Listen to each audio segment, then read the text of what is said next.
Welcome to the NICU Today podcast, a podcast to give families a new point of support as they navigate the NICU journey. Thank you for listening. Please don't forget to subscribe wherever you enjoy your podcast and share this episode with anyone who might find it helpful. Welcome back to the NICU Today podcast. Dr. Vanessa Freeman is the mother of Rylee, who was born at 29 weeks and 1 day and spent 66 days in the NICU. Dr. Freeman is also a licensed psychologist and owner of Searching for Self Counseling and Consulting, which is her virtual private practice serving Black women and mothers. Dr. Freeman is excited to support NICU families in navigating their journeys through the NICU with her experience as a NICU parent and training as a psychologist. So excited to talk to you today. Welcome to the NICU Today podcast, Dr. Freeman. Thank you very much. Very excited to be here.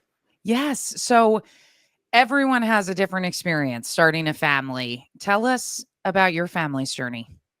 Sure. I always joke that my pregnancy and birth experience was like a bingo card of all the things that I didn't want. Starting with difficulty getting pregnant. So I have PCOS, and I knew it was likely that I was going to need some assistance getting pregnant. I have family members who also have PCOS and also needed assistance. And tell us what that stands for, PCOS. Sure. Polycystic ovarian syndrome, I believe, is what the O is. Mm-hmm. And it results in like irregular periods, maybe more facial hair, a hormonal imbalance. For me personally, I wasn't ovulating is what I wound up finding out. So we had tried for maybe a year unsuccessfully and went over to the fertility clinic and pretty much knew early on that IVF was not going to be an option for us because it was just cost prohibitive. I think it was like $30,000 a round in Pennsylvania. And so it was going to be IUI or nothing. And I was approaching, what do they call it? Geriatric. Oh, yes. Oh, yes. We've heard of that. Uh-huh. And so there were just lots of different things that I worried about. We wound up doing 4 rounds of IUI, which was tremendously hard because every time you get your hopes up and you don't know, is it going to work? Is it not going to work? They told us they would give us up to 6 tries. So on that 4th try, it was really, we're running out of options here. And how will we feel if this doesn't work? We were lucky to get pregnant, so lucky that we got pregnant with twins, which was a big old shock when we went to get the ultrasound and they said, how many eggs did we have? And I'm like, wait, why are we asking that question? So we had 2 little babies and it took us a while to adjust, but we did. Unfortunately, the last fertility clinic appointment we had, we found out that one of the babies had passed. Which was a really hard way to end our journey with the fertility clinic and then wait like 2-3 weeks to see the OBGYN because you're like, this really devastating thing just happened and now I'm supposed to wait and hope my remaining baby's okay, and holding the confusion of being pregnant while also experiencing a loss and never having heard of vanishing twin syndrome, and the fact that you could lose one baby but keep another. So that part in and of itself was quite a wild ride to get to our little Rylee for sure. Well, and can I ask you, so not only, and thank you for being so honest and sharing your story with us. When you look at the 4 rounds that you went through of IUI, how did you get through each of those? If there's listeners who are kind of going through that, what got you through to say, okay, I'm going to do this next round? I mean, how did you navigate through those difficult times when you realized it wasn't successful? Yeah, I think, great question. It was just kind of holding out hope early on, right? You do it the first time and everyone typically says like, the first time, it might not work. So you kind of maybe have the expectation it's not going to work. So the first time was hard, but it was like, all right, we'll try again. The second time was, okay, it's only the second time. We'll try again. So I think it felt like each time that passed, the hope diminished a little bit. And so after the 3rd time, we decided actually to take a pause because I was like, I can't do this again. I need I think it was the end of the year. We didn't do it in December. I was like, let's just do the holidays. Like, I don't want to be going to the fertility clinic and dealing with the buildup and the disappointment. And so that was one way we kind of said, let's do 3, assess, and then kind of see what we want to do after that. And then in January, we did the 4th round. And I had taken a pregnancy test before I went for the blood test. So I knew going into the blood test that I was pregnant. And I was just shocked. I was like, it worked. I didn't really think it was going to work, but it did. Yes. So The I, hope, right? Keeping the hope yeah, alive. yeah, I mean, because I was like, at least we're going to go to the 6. And I knew that we just had to take a moment to say, like, let's regroup and enjoy the moments without thinking about trying to get pregnant. And then we'll try again, and really just trying to come to a place of, if this doesn't work, then, we were happy with our lives before baby was a possibility, and we'll be happy even if it's not. But I think really checking in each round and seeing how we felt and whether we wanted to try again or pause was really helpful. Well, thank you. And then tell us, so I can only imagine the time between the fertility clinic, going to the OBGYN. What did your pregnancy look like after that visit to the OBGYN and ongoing in the pregnancy? It was scary because we had experienced the loss. So you're always thinking, well, if that baby didn't live, like, then what's to keep this baby from also experiencing the same fate? And am I okay? Is baby okay? And the thing about Rylee, which makes sense now that I've actually met her, is she was fine from day one, like super strong heartbeat. Nobody was worried about her. Like, and she's carried that throughout this whole story and even to her existence now. But the fear was there. And in all of our ultrasounds for quite a while, they would have to check to see what's the status of that other baby. So it was always a constant reminder of, like, oh, yeah, it's getting smaller as the body absorbs or you pass. And so it just was really hard, because even when you tried to just focus on the fact that you're still pregnant and grieving the loss, but still needing to take care of yourself, and having that reminder, it was just a ball of anxiety and worry that something was going to go wrong. And then, spoiler alert, things did go wrong. So it was hard, and I was monitored more closely because of my age and also the pregnancy loss. We do say, in almost every presentation I give, I always say, we thought you got pregnant, you had a baby, and you started a family, and this family here for today is a good day. We we all have had so many different experiences, Mhm. from the idea of even starting a family, like what you've shared, to staying pregnant, or to carrying full term and being in the NICU. And I think all of us, we share these experiences, but they all certainly look a little bit different. Now, when you and I had talked before, your daughter was diagnosed with intrauterine growth restriction, IUGR, as many call it. What did that look like for you when you heard that news and that idea of potentially delivering early, right? Yep. It was another, like, oh, okay, so we're not done with the rug being pulled out from under us. We actually found out on my 27th week. We went for um, a 3D ultrasound, so we were super excited, like, we're gonna get to see the Yes. 3D image. And I had felt like I wasn't getting bigger. I was like, man, I'm like 6 months now, and I'm not as big as I would have thought, but she's moving around in there. I think it's fine. And so when we were at the ultrasound, like, I saw, you can see the little, the week, the gestational age at the bottom of the screen, and I'm like, "It's not matching up with where I am." And so I had a feeling, and then the technician was taking a while. I was like, "I can't even focus on what we're looking at on the screen because something isn't adding up." The doctor came in and kind of said, "Your baby's measuring small. We're not sure why."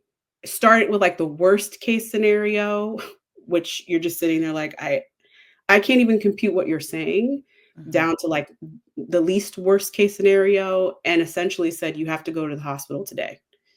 I've been fortunate enough to never have to stay overnight in hospital, so I was like, "I don't even know how to pack for this. I can't wrap my brain around. Are you telling me my baby's coming today? Like, is she coming over the weekend?" And the answer was, "I don't know. we need to send you over there for closer monitoring and just to see if we can get more information. So we went home and I informed the people I needed to inform, and we packed a bag. And I always say I left this house. We had just put the crib together, and I held that crib and I said, I'm bringing a baby home. Whatever it takes, I am bringing a baby home. Totally did not believe, didn't know what to believe at that point, but I needed to reassure myself in that moment before leaving the house, not knowing if this is a weekend, if this is 2 weeks, 3 weeks, a month. So it was pretty devastating. And I just remember my husband and I, we drove separately. He was going to go to work. I was going to come back home. Like we had all these plans. And then it was like, nope, your life as you knew it is now over. And now it's entered into this new phase that neither of us even thought about being a possibility. And so you were admitted to bed rest? No, that's also Oh, the you other went. wild Okay. thing. I was able to walk around as long as I had someone who could chaperone me off the unit. Like I walked around that hospital. I Okay. walked through it was so bizarre being stuck there, but baby and me being well enough. It was very cognitive dissonance. Like just didn't make sense. So Mhm. they sent me, um, and they would monitor me twice a day. And it was really just a matter of, as the doctors explained it, I think my official diagnosis was placental abruption. Mhm. And they were like, she's just not getting what she needs from the placenta. And this is just a balancing game of we want to give her as much time as we can to be in there before we get to distress. And now it's an emergency. And so we would get ultrasounds and they'd monitor me. And we were there for a week and a day. And then it was, it was a Friday. Let's do a last ultrasound just because the weekend slows down. Like, let's just check. And I'm so grateful that that doctor did that because he wound up coming back and saying, I think today's the day. And it was Mhm. like, okay. Yes. All right, talk to us about this next chapter. You delivered your sweet girl. Yeah. Went into the NICU. Did you know anything about the NICU? Nope. Not anything. The first day, I am lucky that I had a friend whose child spent maybe 4 or 5 months in the NICU. And so I messaged her and I said, hey, it's looking like I'm going to be in the NICU and I don't know anything. Any resources you could share, any advice you could share, that would be so helpful. So she wound up sending me a bunch of stuff and giving me some questions to ask. I also had a doula who was like able to help me think through questions to ask and things like that. And so I just was like, can we see the NICU? And obviously you can't. And we talked to the people from the NICU. And so we just kind of hung out. And once she got here, I didn't know what to expect. They show you the baby so soon and then they take her away. And my husband then went away. And I'm just there like, is she okay? Where did she go? What is it going to look like? And some of the stuff you read when they're so little gestationally is like, they might not look like a baby. And so I Mhm. think I had all these things in my mind that made it worse than what it wound up being. Thankfully, our stay was pretty uneventful, I would say. Other than that, we were in the NICU and she cried when she came out, which we weren't expecting. And so we weren't prepared, but we caught up real fast because you don't have a choice. You don't have a choice, and that's what's so important, and we talk about often it's a chunk of time, right? It's getting Mhm. through the NICU, it's a chunk of time, it's not forever, Yeah. and that, I think, is also hard to keep in mind. We had a Yes. 103-day stay with our surviving twin, and it felt like it was never going to end, but we kept trying to remind ourselves, this is a chunk of time. If she comes home, when she comes home, that, this chapter will be over. So Mhm. what do you think was the biggest lesson you learned during your 66-day stay in the NICU? I think I learned that I am pretty strong. Yes. It's something I come back to anytime I have to do something hard now. As I say, I let them cut me open while I was awake, which, oh no, that is awful. And I did it. And then I left my baby for 66 days every day. Like if I can do those two things, I can do anything this life throws at me. I can ask the questions, I can learn really fast. It was a crash course in coming to that knowledge, but that was the biggest takeaway from me is I'm tough. I can withstand a lot. I love that so much. And also, I think, like what you said too, future things that come up, don't you just, you go back to that moment and go, oh, I did Yep. that really hard thing. I can do this. This is a chunk of time. And I think that is such an important message for all of us to keep in mind Mhm. as we go through those hard things, to remember where we've been, what we've gotten through, Yep. um, and how we've been strong through those Mhm. difficult times that we've gone through. Hills and valleys through life is what my Yes, husband and I always like to say. We all have hills and valleys. They just all look different. that's right. Yes. So now talk to us. So you were in the NICU for 66 days. What did it look like to bring Rylee home? How did it look like for you as a professional going back to work after you Mhm. got home from the NICU? Tell us about that next step. Yeah, I think I describe discharge, at least in my experience, as being so the opposite of the stay, where it's like drawn out long, back and forth, back and forth. We don't know, we don't know. And then it's like, okay, she drank what she needed to drink from the bottle. You can come get her today. It's like, wait, Yeah, are but you sure? Are you sure you want me to take like, I don't have the monitors and the nurse, like, you're just gonna let me take her home? This is the thing we've been waiting for all this time, and now I right? cried like a baby when we left, that like, walking down the hallway, just, like, tears, and she was 5 pounds when she came home, so she was still so tiny, and that first night, I remember thinking, there are no well, she didn't have wires by the time she left, obviously, but it's like, I can just pick my baby up without having to get somebody's like, okay, or we kind of just decide what happens now. This is so weird when you come from such a structured, every 3 hours we're doing this. This is the care time. This is to then you're just home on your own. And so I think that first little bit was really hard because then you're just so worried. I was just so worried around like, is she okay? What if something happens? What if they sent her home too early? How would I know? And then I was still recovering from being pregnant as well. And so hormones were all over the place. I would cry every night at around 5 o'clock every day. Learned that was like sundown scaries, had no idea that was a thing, and just would feel such panic and be like, what is wrong with me? And night times were the hardest. And I have to keep reminding myself, it's the same as the day. The sun is just sleeping. Like, we're all going to be okay. But that transition was really hard. And I imagine it's hard no matter what kind of birth experience you have, but I do think there's a layer of trauma and panic that comes with bringing a NICU baby home because you've just had such a controlled environment for a long time that then you don't have at home. And so that was really hard. And I had done my maternity leave since I work for myself. I tried to save up enough money through my business to do 3 months, but those 3 months were spent almost going to the NICU every day. So it really was maybe 3 or 4 weeks that we had without me working before I was like, okay, I have to start seeing clients again because we need money to live. And she's still so small. Luckily, my husband's job let him stay home through the end of the year. So then we were just tag teaming, like, do you have a meeting? Okay, you can take her. I'll take her when I don't have a meeting, and just doing that juggle for the latter part of that year. Now, I did want to ask you just about your area of focus and your career. Did your experience through the NICU really help to inspire your career path and your focus on supporting Black women and mothers? So I think when I got a lot of my practice, I have realized, reflects the stage of life I'm in. So when I first opened my doors, it was, I want to work with Black women around their late 20s and 30s. That's who I want to work with. And then once I started having a tough time getting pregnant, I was like, oh, there's such a need to support. I know what I would need.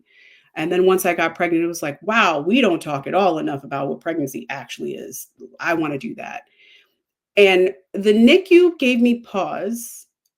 My therapist and I actually talked about it. She was like, I think you could find a pocket here. And I think I was so scared to say, I want to help specifically NICU parents because I know our experience was a relatively uneventful one, and that's not everybody's experience. So it hasn't been until maybe the last month or so where I've really started to dial down a little bit more. So to answer your question, it's always kind of been in the background, but the more my life shifts and changes, the more I realize, oh, there are needs here that, particularly for Black women and the things we experience in the medical system and with birth, preeclampsia, and all of that, the mortality rate, that I Mhm. just don't think gets enough attention from a mental health perspective, certainly. Right. Um, and even in the NICU, there weren't a ton of doctors and providers who were non-white. Mhm. There weren't a lot of families around me that were non-white that I could see. And so these are all things I keep in the back of my mind as I'm deciding kind of what my career path looks like now. And looking how that has evolved and changed, but also the clients that you're working with, what do you see as some of the biggest struggles of your clients, and kind of how have you been able to help provide guidance for them? Yeah, so I have quite a few women who are moms of either like kids that are a little older than mine or adult children. And we talk about motherhood and what that all looks like. And a lot of it is learning how to relax. It's the big piece that people really struggle with, like to say, I need to pause and take care of myself. I think that is especially true when you're in the NICU because you're like, well, I can't. I have to be here every day. I have to be here all the time. If you have the ability to do that, I can't take a break. I can't just stay home. Like, I can't slow down. I have to be on all the time. I think that's the biggest thing I talk about with my clients is just that guilt and shame that comes up with saying, it's okay to take care of me and to say no and to set some boundaries around my time and my energy. And I don't have to feel bad about that. That is something I struggle with, and certainly a lot of my clients do too. And we've talked a lot too. Do you find that even when Riley came home or family wanting to come over, I think one of, you talk about those boundaries and the space. Mhm. I always remember, and I've shared this with a lot of families over the years, but there's people have been with you when the baby's in the NICU. And as Mhm. soon as the baby comes home, they're like, "Oh, good, I'm gonna come visit. Oh, I'm gonna come do this. Oh, I'm gonna come over." You're like, "Whoa, whoa, whoa, whoa, whoa. Let's talk about Mhm. let's talk about this." And when you talk about guilt or, "Well, I feel bad," going back to the hospital, being readmitted, illness, germs, all those things, especially Yes. with our little ones coming from the NICU experience, that ties into that self-care and those boundaries too. Mhm. Yes. I mean, and we had Riley in August. She came home in October. So we were right about to go into cold and flu season. Oh, yeah. And I just said, if you come over, one, you have to not be sick. And I have like nieces and nephews that are not little, like 8 and 9, germy still. I was like, you all have to wear masks. You all have to wash your hands. And I did feel bad saying that. But what I had to remind myself in the NICU and even now that Riley's almost 2 is I'm Riley's advocate. She cannot speak for herself. So I have to do the uncomfortable things and tell people no or push or whatever the case is because she can't. And so even though it's uncomfortable and it's hard, that was what I kept trying to come back to is I'm advocating on her behalf because she can't. That's my job. And if you don't like it, you can be mad at me, but my priority is here. And luckily my family and friends were all so supportive and understood. And um, I got COVID while Riley was in the NICU, and I was so terrified that I gave it to her because I didn't know that I had it when I saw her. Um, and I didn't want to feel that again. I was like, so y'all are all have to mask up and you can be mad about it if you want. Luckily, nobody was. But I come back to that. I'm her advocate. She can't say it for herself. So I have to do it. And that means doing the uncomfortable things. That is really important and such an important piece of advice for our listeners who are listening into this episode. You are the advocate, and it is okay to do the uncomfortable things, and that is so important. And I always say too, no one else is going back to the hospital with you. You're going No. back. You know what I mean? I mean, you're the one that's sitting next to that bed. So we talk about that. We talk about that a lot.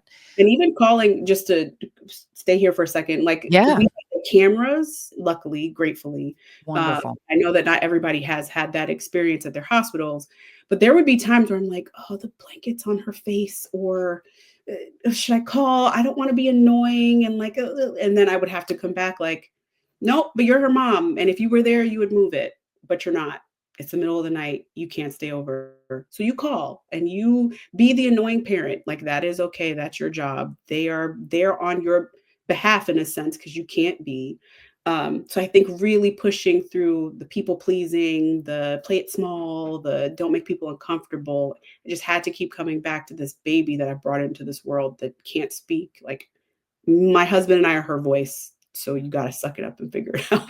Yes. Yes. Now, tell us a little bit more about your practice, Dr. Freeman. So you practice in Pennsylvania?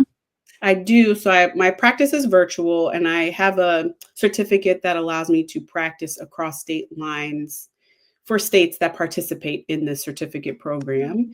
Wonderful. So I am also working part-time at a college doing some wellness stuff. This is part of the journey of working after Rylee. So before she came, I was doing private practice since 2020. So right after the pandemic started, I opened my private practice virtually because we were all, if we were able to, doing things virtually. And that was fine. The income from that was okay. But once Rylee arrived and we didn't have childcare, she just went this past September, and she was born October the previous year. So it was her and I once my husband went back to work. And it just wasn't working. Working like this wasn't working. So I said, okay, I will try to get her through as much as I can before we can kind of afford daycare and send her off. And then I think I need to do something that has a little bit more stable of an income. And therapy, I love it, but it takes so much energy and giving so much. And having gone through such a traumatic experience, I think I'm just at a place of like, I can have a small caseload, but I can't really do much more than that. So that's now, you asked about my practice. It's smaller. I do that 2 days a week from home. And then the other 3 days I go onto campus and do wellness and case management stuff over there. And if listeners are interested in learning more about your private practice, you may not be taking new clients at this time, but if they're interested in learning more, where can they go to learn more about you? So my website is coachingwithvanessa.org, which is not the same as the name of my business, Searching for Self-Counseling and Consulting, but that's where they can find me. I have social media. I'm not active on it at the moment because, again, I'm trying to be very intentional about where I'm spending my energy. And that just takes a lot of energy and time. And it's a party of one over here. I don't have a team to do it for me. But I do have a lot of content that I made right after Rylee came home and while I was pregnant that people can look at too. I think the handle is Dr. Vanessa Freeman, if I remember correctly, on Instagram and TikTok. All right. One last question. How's Rylee doing today? She's great. She is approaching those terrible twos. Tantruming and doing all the things, but she is also like, I picked her up today and I'm like, when did you learn so many words? Like you're just talking and walking and laughing and making us laugh. And every day I'm now able to come to this place from a genuine place. I'm so grateful. Gratitude was really hard in the first 6 months to a year after she was born. I didn't feel grateful. I felt resentful and angry. But now I'm in a place of like, oh my goodness, we are so lucky. We're just so lucky. And I'm so grateful for the time we have, the experiences we have to get to see her grow. The fact that she's doing well. She's in the second percentile, so she's tiny. That's triggering in and of itself. But if that's the only thing that's going on at this point, grateful. So we're enjoying seeing her grow and seeing what she's going to get into. I think she's going to give us a run for our money. I love it. And everything she does is extraordinary, right? Yes, small but mighty is what they said to her in the NICU and what I hear at daycare. Oh, yes. I love it. Hands full. Well, Dr. Freeman, cannot thank you enough for joining us today on the NICU Today podcast. Thanks for sharing your family story. Thanks for being so honest and open. And thanks for your really good advice, being an advocate. And I think that's important for our listeners to hear. Yeah, so thank you for so being much. here. Thank you for having me and for all the work that you do. I always say those little bracelets and that care package from Today is a Good Day kept us going. So thank you to you as well. Thank you for tuning in to the NICU Today podcast, brought to you by Today is a Good Day. Learn more at todayisagoodday.org.